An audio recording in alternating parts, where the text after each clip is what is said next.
ہمارے ساتھ بات چیت کرنے کے لیے انجینئر سلیم صاحب موجود ہیں۔ آج ریڈینس کے 60 سال پورے ہوئے ہیں۔ حامد انصاری صاحب نے یہاں پہ سمبودھن کیا ہے۔ آرٹیکل 341 سے لے کر دلی دنگوں سے لے کر سب کا ساتھ سب کا وکاس سے لے کر بہت سارے مدوں پہ سوال کھڑے کیے ہیں، بہت ساری باتیں کہی ہیں۔ سلیم صاحب کیا کہیں گے اس پوری پریکرما پہ؟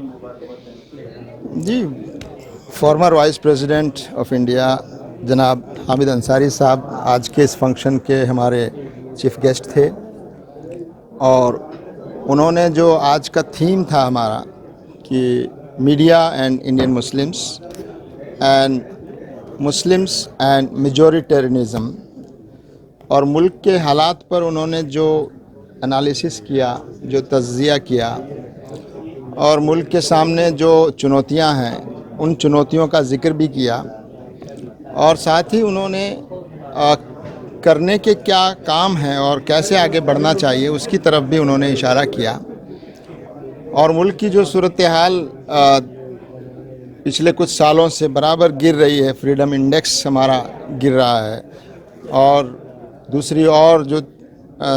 پیرامیٹرز ہیں ہمارے ڈیولپمنٹ کے وہ ہمارے نیچے گرتے جا رہے ہیں، اور سوشل فیبرک ہمارا وہ کمزور ہو رہا ہے، اور ہیٹ جو ہے وہ اس کو پھیلایا جا رہا ہے، اور ہمارے میڈیا کا ایک بڑا حصہ ہیٹ کو پھیلانے میں لگا ہے، خاص طور سے مسلم کمیونٹی کے خلاف، اور سوسائٹی کو کمیونلائز اور پولرائز کرنے میں لگا ہے۔ تو ان سب باتوں کی طرف انہوں نے توجہ دلائی، اور یہاں جو اسپیکرز تھے ستیش جیکب صاحب، انہوں نے بھی اپنے خیالات کا اظہار کیا، اور ریڈینس ویوز ویکلی جس کے 60 سال مکمل ہو رہے ہیں، اس موقع پر ہم نے یہ ایک چھوٹا سا فنکشن آرگنائز کیا تاکہ اس ملک کے سامنے اور میڈیا کے سامنے اور ملک کی مائنورٹی اور مسلمز کے سامنے جو چیلنجز ہے ان چیلنجز کو ہم کیسے فیس کریں، اور اس ملک کی تعمیر میں اور اس ملک کو غلط راہوں پر جانے سے روکنے میں ہم کیا رول ادا کر سکتے ہیں، اور میڈیا کیا رول ادا کر سکتا ہے، اور ریڈینس نے جو راستہ طے کیا ہے اس میں اس کا کیا رول ہو سکتا ہے، اس پر بات سلیم صاحب، آپ نے بھی نیشنل میڈیا کی بھومکا پہ سوال کھڑے کیے ہیں، ڈیجیٹل یا الٹرنیٹ میڈیا کی پرشنسا کی ہے۔ جی بالکل، میں نے بھی اپنی گفتگو میں بات کہی ہے کہ میڈیا کا ایک بڑا حصہ جس کو ہم مین اسٹریم میڈیا کہتے تھے پہلے،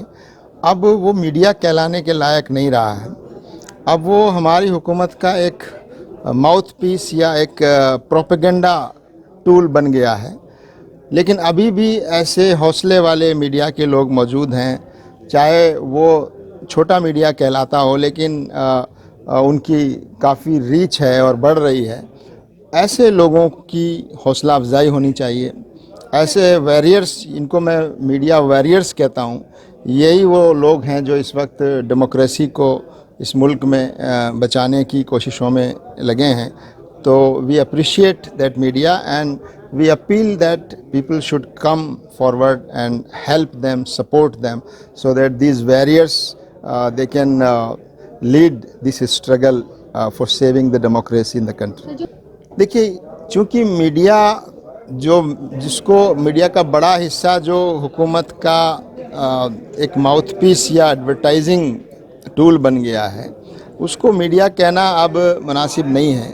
اب وہ میڈیا کہلانے کا حق ایک طرح سے کھو چکا ہے، لیکن وہ جس کام میں لگ گیا ہے وہ بہت خطرناک کام ہے کہ وہ ایک خاص قسم کا نیریٹو اس ملک میں بنانا چاہتا ہے، ایک ڈویژن اور پولرائزیشن کو بڑھاوا دینے کا کام وہ میڈیا کر رہا ہے۔ تو ایسے میں جو ہمارا الٹرنیٹ میڈیا ہے، ڈیجیٹل میڈیا ہے، اور